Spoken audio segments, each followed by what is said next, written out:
Okay, hello everybody. This is our, next talk, Tuesday, 10 a.m. relationship, actually collaborative partnership call. These are warm-up calls for our upcoming 6-week workshop for couples, which is going to be entirely for free, and it's going to be a live workshop. So you're going to be working with us in a group. We already have 20 participants, which 20 is couples, so 40 people 20 already in the group. couples. Yes, Yeah. super exciting. So it's going to be like a really awesome event where you get to have the opportunity to learn a lot from the work with us, but also from the experiences that are shared in the room. And it's going to be an amazing and fun event. So And if you've never done something like this before, taking a class with your partner, it's such a powerful and rich experience to be learning together and connected to each other inside of learning new tools for your relationship and how to communicate and have more of what you want with each other. right. If you're interested in signing up for that, you can go on our website. It's kirkmanhoodcoaching.com. It's either in the comments, in the bio, or in the description of the video, depending on from where you are watching right now. Okay, and today's talk is super exciting. It's a very powerful topic, which is we are gonna go into the topic of how can you build trust in your relationship so that you can actually surrender to each other and build devotional love towards each other. Okay, sounds to a lot of the male audiences probably sounds cheesy at first, but really, trust me, this is actually what you want. You want to have a partner who is appreciating you, who is loving on you. And the same for us men, we also want to be in that energy. I want to be in that energy where I'm like, oh, I look at her and I just want to like touch her and I want to be like here for her and I want to be her friend or her lover. And there's some form of like palpable energy and electricity and sexiness between the two of us. So today we're going to talk about that. And at first we're going to talk about how do we actually mess that one up, because that's the main thing. It's like most of us come into our relationships kind of like in the honeymoon phase, and we are kind of feeling great and excited about each other, and then it dies out for so many people, right? Yeah, or some people are like, oh yeah, everything's really good with our communication, we really hear each other, everything's fine, but like it's not that exciting. We don't have that much spark when it comes to sex and intimacy and like connecting in the bedroom. That's where we're challenged, but we don't have problems anywhere else. Right. And if that's the case for you, or if you're familiar with that experience, you're not alone. Mhm. And that is a sign that there is probably some things going on somewhere else that you haven't identified or you can't see yet. So we're going to talk about um, how to work with that today. Right. Because it's not just about like having a problem, but it's also what this is about. If you really like look at that at depth, there's a difference between just like having an okay, cool working relationship or marriage. Enough. It's good enough. Or like having something, like having a field that you guys create together where you are hungry for each other, where you are excited to see each other, where you go leave for the grocery store and you stand in the grocery store and you're like, man, I miss my person, right? Like I want to be like with them. And where like you like when you kiss each other, like you feel like, ah, give me more. Okay, so that kind of feeling is really what makes a difference in a relationship. Yeah.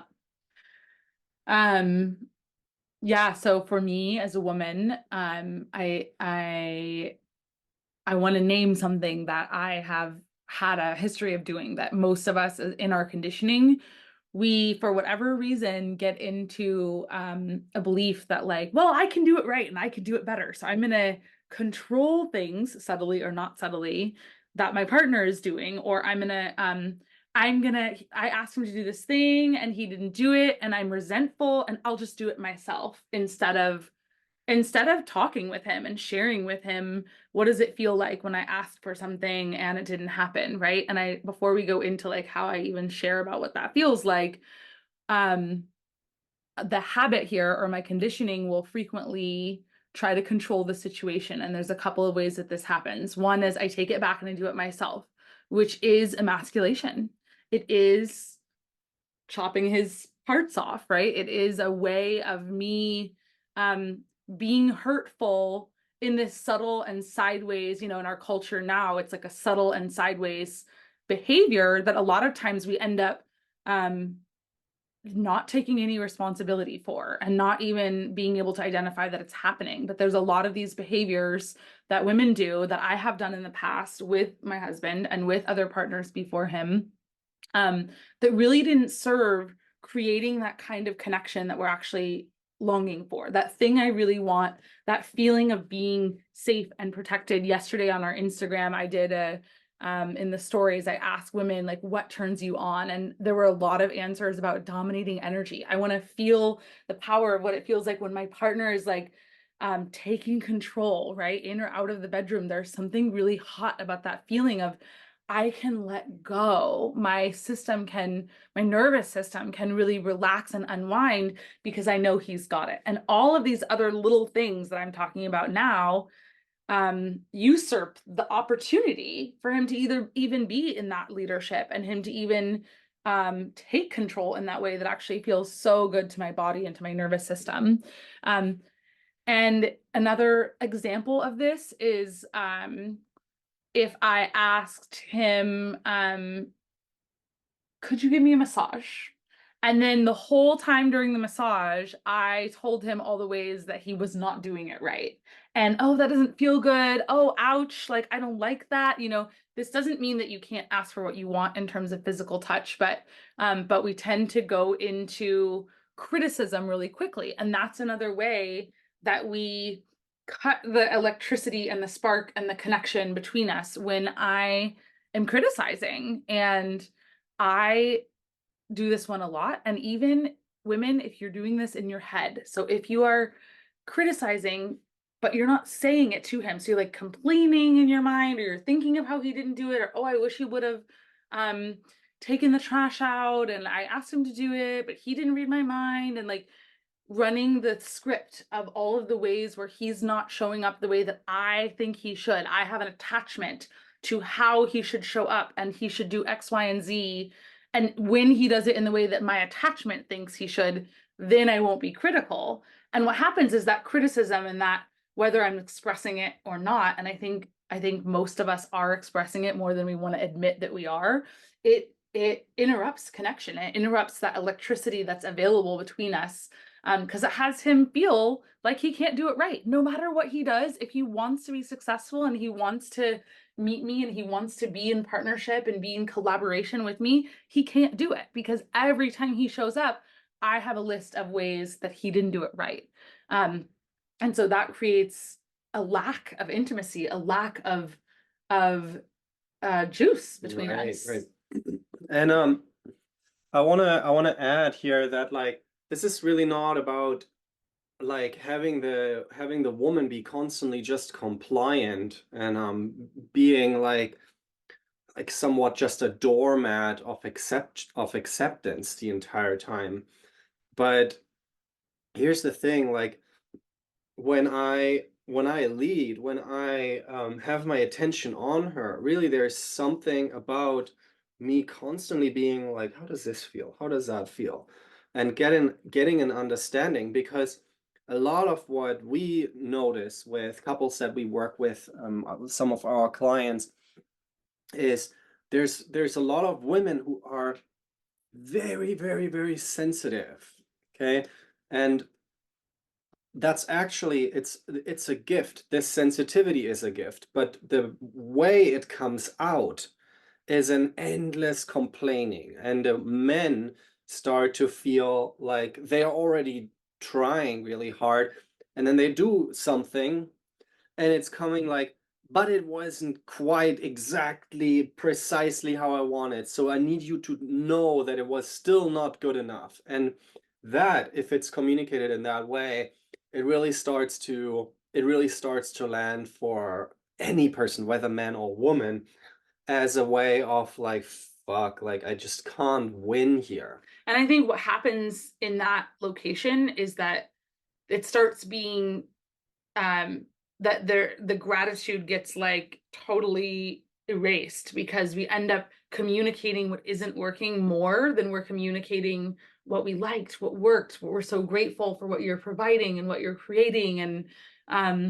And then the gratitude's not even coming out because we're like so urgent to express all the things that are not working and tell you how it's wrong. And then we're killing the connection. We're killing the turn on. And you can actually like see this. This is like I saw a meme today, okay? There was a woman on the bed, okay, and he like steps into the door and like rips his clothes off and like she's like turned away, kind of like in her little like bubble, and she's like, I'm not in the mood. Please go away. And then he's like, okay, and turns around and like wants to walk away. And then she's like, hey, wait, no, that's not how I meant it. Right. And that's really the thing. It's like we are so like we're so in that pattern of like criticizing, nitpicking, telling everybody what we don't like, Yeah. that we forget that like when it goes away, we starting to actually suffer the consequence of like, fuck, like I actually wanted him to be here with me. I was working so hard to make him successful with me that I forgot to tell him also what I appreciate and like about what he's doing. So all that's coming across is just complaining and problems and criticism. Yeah, and I think in that example with the meme, there's a layer of like, oh, I want him to come in and get me. Right. Like I want him to I'm in my closed place and I want him to come in, but I have a very particular attachment of how he can come in. And if he doesn't come in that exact way that I imagine if I were controlling it, I could like run him like a marionette, that he would like exactly know that he has to like touch me in this way, but not in that way. And he has to ask me this thing and he has to give me compliments. There is no way for him to win. If I get latched onto this one attachment of like, he has to do it this one way, and then any other way of the 100 possible ways he's just trying to offer his attention, his care, his provision. And I'm like smacking his hand away at whatever happened because it wasn't in alignment with how I wanted it. And so then I'm killing the energy again, right? That like when I say no, just go, I'm annihilating you for even trying to come in, right? Which doesn't create an environment where he feels good in providing. Right. Now, right. So another way really, and this is something that like we still working on as well, is like it's like how do we talk to each other, right? And I want to like switch for a moment like to the male side of this Yeah, whole go thing, for okay? it. Like another thing, right? Like receiving this, and we men, I think a lot of us men have been brought up in a field of women, okay, where and in a society where it's constantly like you're not doing this right, you're not doing that right, you constantly need to improve, okay? It's even in our schools, it's like we hardly get acknowledged for everything that we already like doing well. We like get very little appreciation, but a lot of criticism, a lot of places where we're being compared to other men or other people. Like it's like you still have to improve. And what happens for us is really like we starting to give up. Like I totally I would collapse eventually. I'm like, "Okay, fuck this shit. You know, like why would I make an effort if all I constantly get is just like it's just like compliments and negativity for it. Now, what happens then if we are chronic, Complaints and negativity. right? What happens then is like when if we are living in this field, okay, and we don't know anymore that we are in it, like the fish in the water, right? Okay, he doesn't know that he's in the water anymore. What happens is like my walls go up, okay? My walls go up. I go like I go rather play with my computer games than with my woman, okay? I like rather go out with the boys and drink beer or smoke cigars than like be with my woman, right? Like all of these things. Like here, this relationship, okay? It's now like for us, it's cultivated to a point where I'm like, I don't want to go out and smoke and do computer games because it's like that doesn't feel real to me Yeah, anymore. can I add something in there? Yeah. I just want to say that that place, there's so much denial of like the behaviors that are happening that are when the complaint here from women is, well, he doesn't ask me to make out. Like he doesn't initiate sex the way I want him to, right? Mm. And it's like you are not showing up in a way where he feels like he wants to be connected to the energy that you're bringing, Right. right? So then you blame him, oh, he's on his computer game or he's going out and drinking, but like, what are you bringing to the table? What is your energy telling him happens when he shows up, right? And then we see those reflections of our impact Right. on him, Right. and then we blame him. Yeah, it's It's like his fault, right? totally. That's a very subtle one, and that's another place that's so much co-created. Like both partners have a huge part in that, and we really want to just focus on the other one's part and blame. And what Mort said is like he has a lot of awareness and responsibility for like when he's doing those other things, that is a turn off too. Totally. But it doesn't start from that. I just want to acknowledge that starts because you women, you are not bringing something that he wants to be connected to, that he like your energy doesn't create the desire, right? Your energy really has a big impact. I just wanted to add that. Well, I would also say I don't think there is like a like women start this or men start this. I think also men have a way to start this, which is like if I take her for granted. Okay, Mm. if I have my partner and I take her for granted, some men, okay, boys, I would rather say, do that from day one. Okay, like I saw this other video where like I think she was like, "Do you want to have a Lambo or do you want to go out with me?" Okay, and he's like, "Oh yeah, okay, I go out with you." And she's like, "Well, what would you do with me?" "Well, okay, we could rent a motel." Okay, well, that's not actually like that's like taking her for granted. You just think like she's like some kind of object. You get to take it. Okay, it's yours. And like there is a certain way of women being generous in telling the man where he's still a boy, okay, where he's actually like not interacting with his counterpart as a human being, but rather with an object, rather with his like what he sees on the screen and how he interacts with the screen, right? So we do that when we are boys, okay, and we have to actually step into that. So to a certain degree, I always kept the attitude that I got it. that if a woman tells me something that's uncomfortable, okay, that's a gift from her. Yeah, that's a gift from her. But if we constantly stay in that energy where there's constant complaining, it turns into a toxic environment where the energy dies off again. Okay.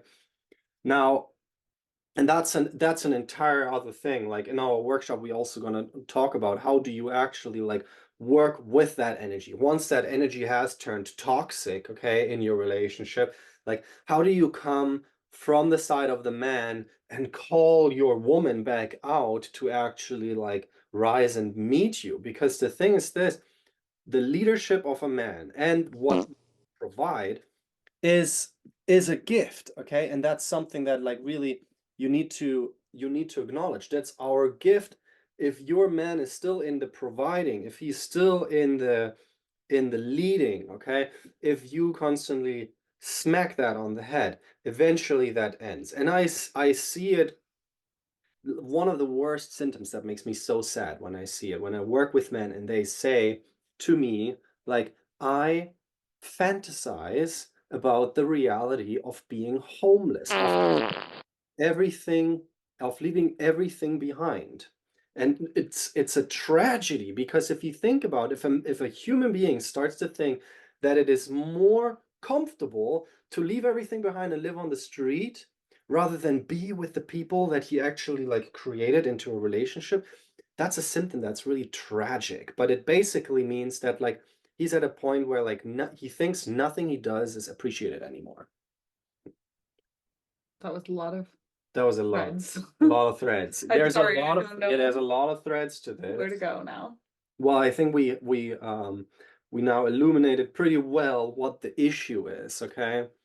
Um, Now there is a lot of ways in which we can um pick our relationship from wherever it is and build it back up. And trust us, the reason why we teach these things is because we've been there. Like Sasha and I have been at a point in our lives where I was the man who wanted to run and where I don't know, where you are the woman who thought you can never be met by me, right?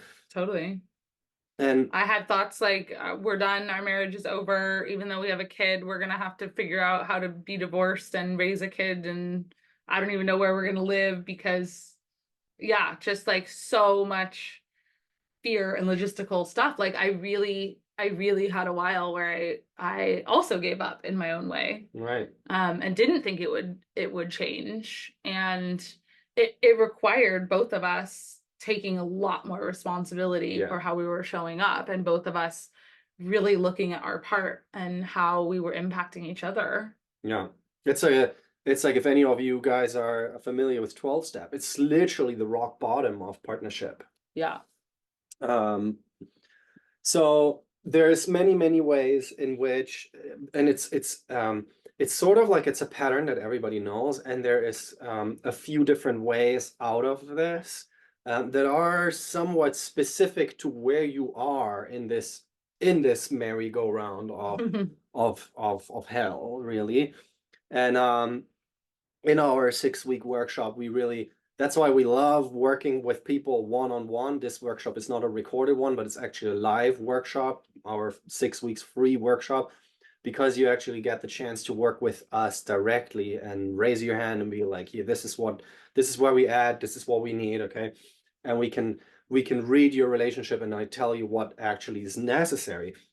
But to start you guys off with, okay, I wanna like say a few things that you can do today to already make a huge difference in your marriage or in your relationship. And one thing that I say to every man that I work with is, if you have a partner and she's complaining a lot, okay, there's literally the first thing you have to do. I can you not hear? Um, the first thing, oh, is the microphone off? No. The first thing you have to do is literally you have to start receiving your partner's communication, and literally take it as that. Take it as a communication and try to strip away anything that you think is personal, okay? So one of the ways, like, she could be complaining to you, well, you didn't wash the dishes, okay? One of the things that you can do is literally say, okay, I hear you. Please stay muted. I'm just gonna turn off the sound. Okay, sorry, that brought me a little bit out. So one of the ways you literally have to try to be like, okay, I hear you want me to clean the dishes. Okay, how does it make you feel? Okay. Yeah. The impact of, and I would have to stop and not say this from my head. And I wanted to say this earlier when you were inviting the women to tell him something. I can't remember what it was. We tend to want to tell you from my head what it feels like. And if I do that, he won't be able to hear it. And what I will say will be disrespectful and unkind. So it's important that I tell him my feeling, the impact of the experience. So I'm going to model that, right? I have to drop into my body and I say, when I looked at the sink, I felt this overwhelm and fear that I won't be able to handle the things that I committed to handling today because the dishes weren't done. Mm. Right? I didn't say I felt I didn't blame him for what I was feeling, right? I just said I felt overwhelmed and I felt fear, right? Not like you made me feel angry, right? That's a different communication, but really taking responsibility for like, what does my body feel when I look at the sink? Right. And at first, the thing is that, like, most of you will not talk in that way to each other, okay? So what will come instead is somewhat like, well, you didn't do the dishes and blah blah blah, and you I haven't was done so that. pissed. Right. And it's literally, again, like, for me as a man, it's like, okay, yeah, I hear you. Okay, I hear you don't like that the sink is not done. Okay. Like, Can we stay there? Can we acknowledge that? Can I acknowledge it just like I hear you're frustrated, okay, and leave it there, all right? It's literally about first having the other person feel that you are there, that you are present. Because most of us, the way we respond is like, yeah, I'll do it later. And here, I want to give another one because as you said that, it made me think of like when I noticed that I asked you to do this and it wasn't done, I felt so alone, right? Because that's vulnerable for me to admit that I felt alone, right? Without throwing charge on him about it. And so just to acknowledge, like, and if his response is, I'm here, I hear what you're saying, right? We're not trying to fix it. We're not trying to go back in time. We're not trying to decide whose fault it is, but he's just saying, I'm here, I hear you, and I'm here with you. That actually changes the feeling of, oh my God, I'm alone, right? And he gets to actually know the impact of having said he would do it and then not having time or doing something else instead. Well, I don't even just get to know the impact. In fact, actually, like when you said that, right? Like I feel it. Like I'm if I as a man am somewhat connected to my body in that moment, like I could feel first of all, I could see her eyes well up a little bit. And also I could feel my own eyes well up because this is the thing. It's like you starting to step into a field of empathy with each other where like your bodies, okay, like this gets a little bit more advanced, but like your bodies are actually like magnetically resonant to each other, okay? If somebody cries, your body will cry with them. It's just you start to feel it, okay? And here's a little bit of a trick to this because we men are conditioned to constantly think that we need to fix it, that we need to solve this problem. But here's something that like I had to learn after a long time. Well, it came at some point, it just like struck me. I'm like, oh my God, like she's sad. This isn't about the dishes. Like she is just sad. Full stop, okay? It's just what we do. When we are stressed, irritated, restless, okay? What we do is this person irritates me, this thing irritates me, that thing irritates me, because we come into the situation already with the emotion that is triggered in us, and then our brain is looking for reasons everywhere. So really, the trick here is to listen and understand what is she feeling, and in that moment you start to be actually connected to your partner, and it goes far beyond all the little itty-bitty things that are seemingly off. And some of you who have children, maybe you know that some of the chaos cannot be fixed in the moment, okay?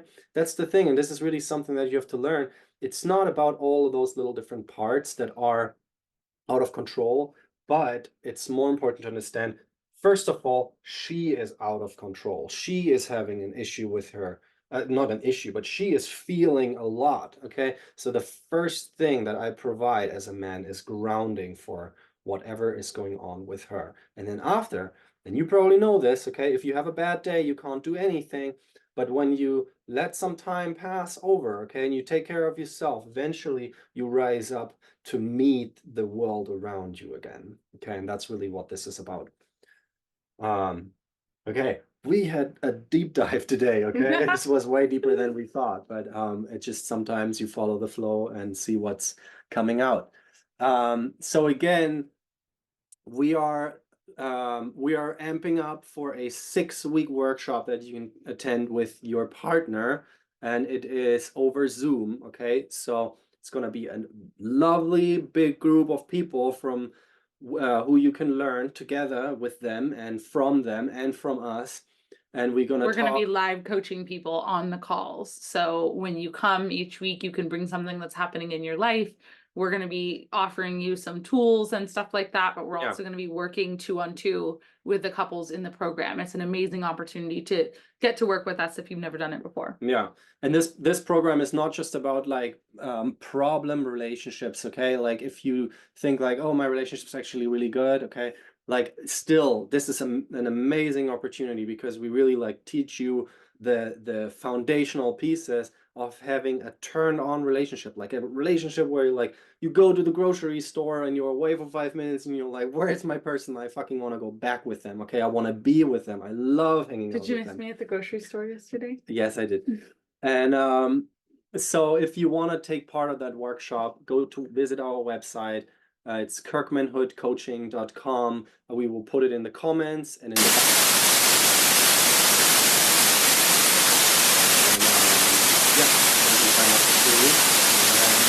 thoughts. Make sure to come back again next Tuesday, 10 a.m. And we are excited to